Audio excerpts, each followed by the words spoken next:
Bienvenidos al Laboratorio de Química Orgánica. Hoy estudiaremos acerca del análisis orgánico.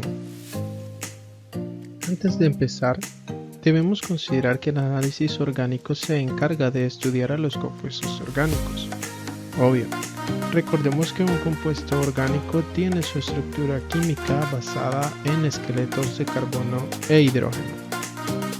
Al estudiar una muestra podemos determinar en qué cantidad o proporción se encuentra determinado elemento o molécula. Esto es el análisis cuantitativo. Generalmente se expresa en términos de porcentaje. Por ejemplo, determinado alimento tiene X porcentaje de carbohidratos, X porcentaje de proteína, X porcentaje de grasa.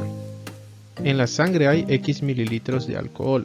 Eso es producto de un análisis cuantitativo. El análisis cualitativo, por otro lado, se centra en determinar la presencia y estudiar el comportamiento de algunos átomos o moléculas. Observar algunas propiedades físicas como el punto de fusión, de ebullición, solubilidad, densidad, polaridad, actividad óptica y otras químicas como la reactividad son importantes en este tipo de análisis. Así sabemos que los lípidos son todos insolubles en agua o que los hidrocarburos son sustancias inflamables. En nuestro laboratorio virtual estudiaremos algunas propiedades físicas y veremos algunas pruebas o reacciones para identificar la presencia de algunos elementos.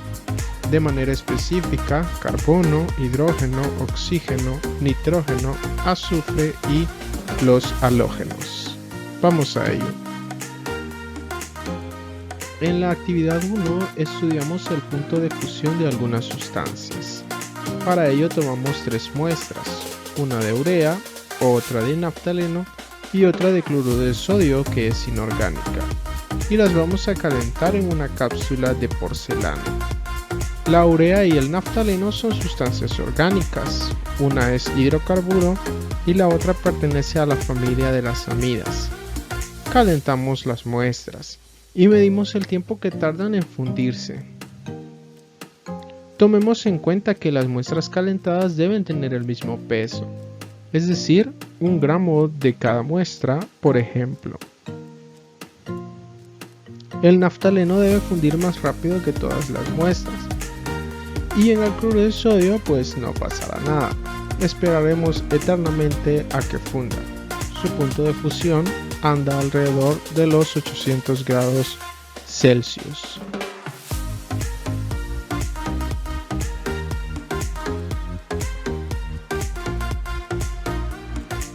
Vistos los resultados, hay algunos aspectos que debemos discutir. ¿Por qué se funde más rápido el naftaleno? ¿Por qué el cloruro de sodio tardaría más? ¿Qué diferencia habría entre estos compuestos? ¿Y qué diferencia habría entre el naftaleno y la urea siendo los dos compuestos orgánicos?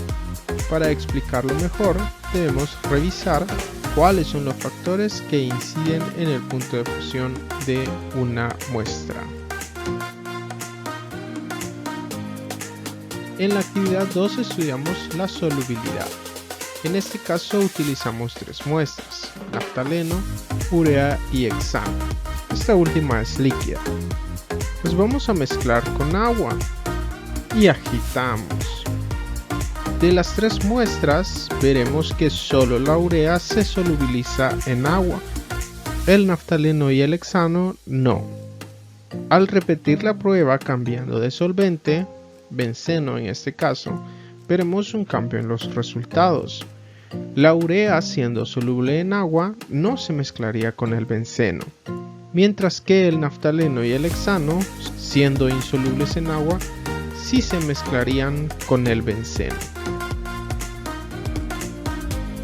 Tenemos que valorar varios aspectos para explicar estos resultados.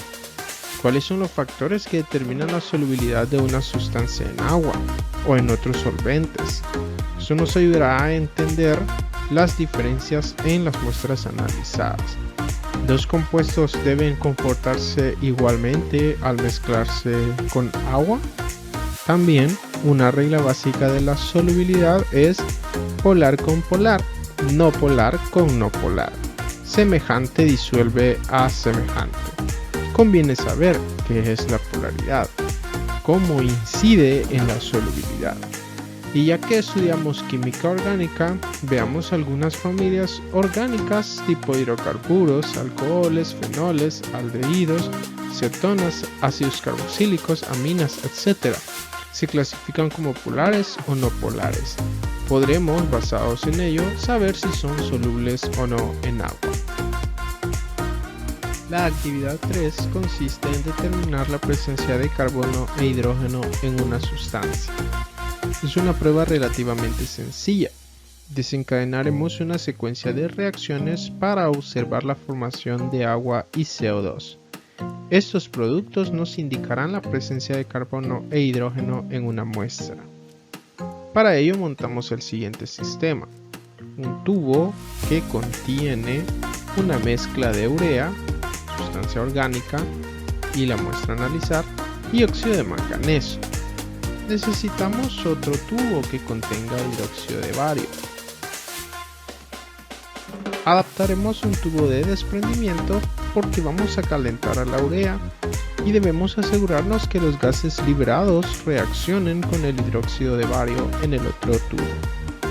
Calentamos la muestra que contiene urea y óxido de manganeso suavemente para que la urea combustione y libere los productos mencionados antes. La reacción ocurrida acá se explica por la ecuación: urea más óxido de manganeso más calor produce CO2, agua y amoníaco.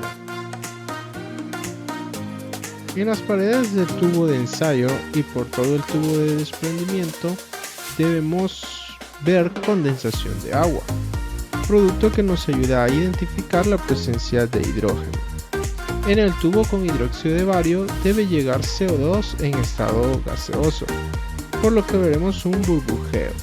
Al reaccionar el CO2 con el hidróxido de bario, obtendremos un sólido blanco en ese tubo. De acuerdo con la ecuación, los productos formados son carbonato de bario más agua. El carbonato de bario es insoluble.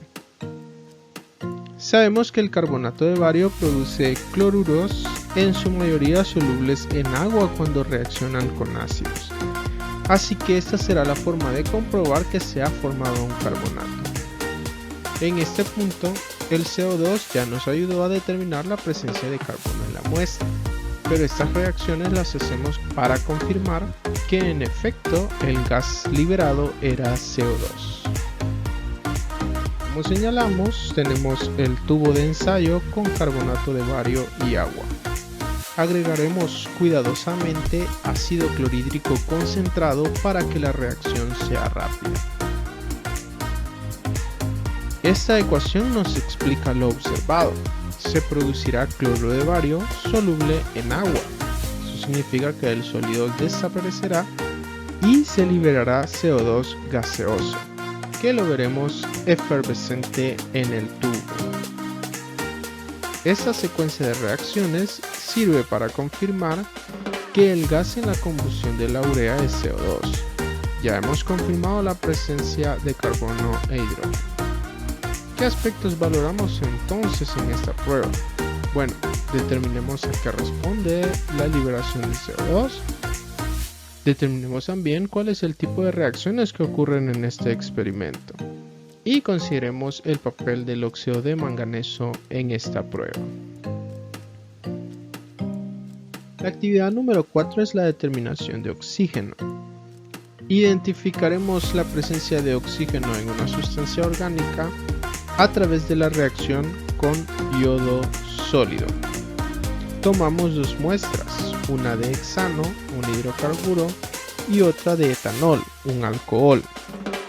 Sabemos que los hidrocarburos están compuestos de carbono e hidrógeno y los alcoholes, además de carbono e hidrógeno, tienen oxígeno. Agregamos una pizca de yodo, un cristalito, y en sustancias orgánicas no oxigenadas, el yodo no sufre reacción, no cambia de color. Por difusión, la solución se torna de color morado. En el tubo con alcohol observaremos un cambio de tonalidad virando hacia un color café.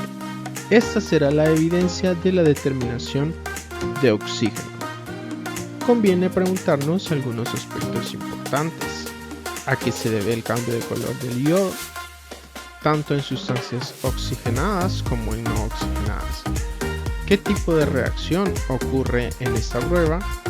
Y si esta reacción es válida para todas las sustancias orgánicas oxigenadas. En la actividad 5 determinaremos la presencia de nitrógeno en una muestra. En este caso tomaremos en cuenta que la descomposición térmica de toda sustancia nitrogenada produce amoníaco. Para ello vamos a calentar una muestra de urea en un tubo de ensayo. Debemos colocar en la boca del tubo un trozo de papel tornasol o litmus rosa, que cambiará de color en presencia de una sustancia básica. El trozo de papel lo humedecemos y lo colocamos, como ya mencionamos, en la boca del tubo y calentamos cuidadosamente la muestra. La urea se fundirá y parte de ella se evaporará, produciendo amoníaco y agua en estado gaseoso. El amoníaco reacciona con el agua en el papel litmus, produciendo un viraje de color, pues es un papel indicador de pH. En el papel litmus ocurre la siguiente reacción. El nitrógeno, reaccionando con el agua, produce hidróxido de amonio. El hidróxido de amonio, una base, provoca el cambio de color en el papel tornasol. Conviene enfatizar algunos aspectos: el gas formado, el viraje de color y la forma en que se comprueba la presencia de nitrógeno. ¿Sirve para todas las sustancias nitrogenadas? La actividad 6 consiste en identificar la presencia de halógenos en una muestra.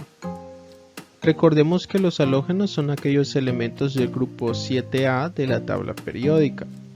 Para identificarlos utilizamos la reacción de Bilstein, que consiste en exponer una sustancia a la llama y observar una coloración característica. Para llevarla a cabo necesitamos, claro, la muestra X, que debe ser una sustancia orgánica halogenada.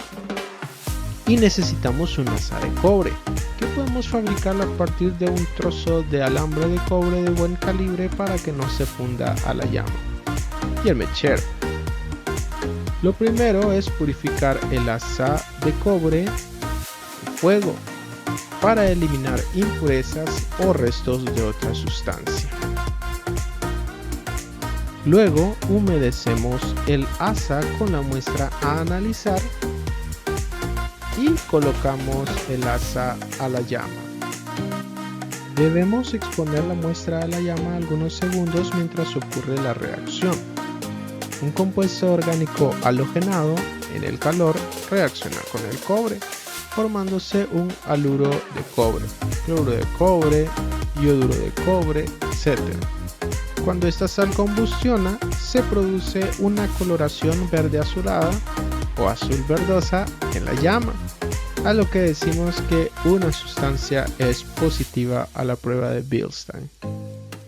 Esta reacción no ocurrirá si la muestra analizada no posee halógenos. Como guía de discusión hacemos las siguientes preguntas. ¿Para qué sirve el asa? Si esta prueba identifica halógenos, una solución de cloruro de sodio daría positivo a esta reacción. Si sometiéramos las siguientes muestras a esta prueba, ¿cuáles darían positivo? Bromohexano, tetraclorometano, hexano, etanol, cloro diatómico, tetrafluoreteno, bromuro de potasio, triclorometano o cloroformo, cloruro de magnesio y polímeros de cloroeteno o PVC. La actividad 7 es la determinación de azufre. Para ello utilizaremos la reacción con acetato de plomo. Analizaremos una muestra de clara de huevo que contiene proteínas con importante proporción de aminoácidos azufrados. Para romper la compleja estructura de la proteína, agregamos hidróxido de sodio y calentamos la muestra en baño de María durante unos minutos. El baño de María es con agua a ebullición. Al tubo de ensayo, después de haberlo calentado, agregamos una gota de acetato de plomo, que reaccionará con el azufre de la muestra produciendo sulfuro de plomo, un sólido de color negro en el tubo. Para considerar en esta prueba, valoremos las condiciones requeridas para que ocurra esta reacción, el propósito de someter la muestra a calor y por qué se requiere un medio alcalino. Como elementos adicionales, un par de aspectos. Primero, relacionando el material o los reactivos utilizados con el elemento en específico que identificamos en las distintas pruebas realizadas en nuestra práctica virtual. Y segundo, mostrando algunos pares de compuestos y señalando qué prueba de las realizadas en este laboratorio serían útiles para diferenciar o distinguir a uno de cada par. En este caso señalamos los resultados esperados. Por ejemplo, del par urea-bromuro de sodio, los diferenciaría por solubilidad, digamos. Esa manera de ejemplo que no es así. Entonces uno sería soluble en X solvente y el otro no.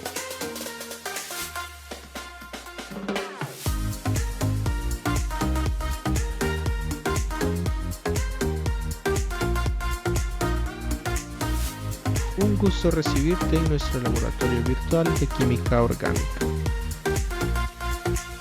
Esto ha sido todo por hoy. Si tienes alguna duda, puedes dejarla en los comentarios y te responderemos.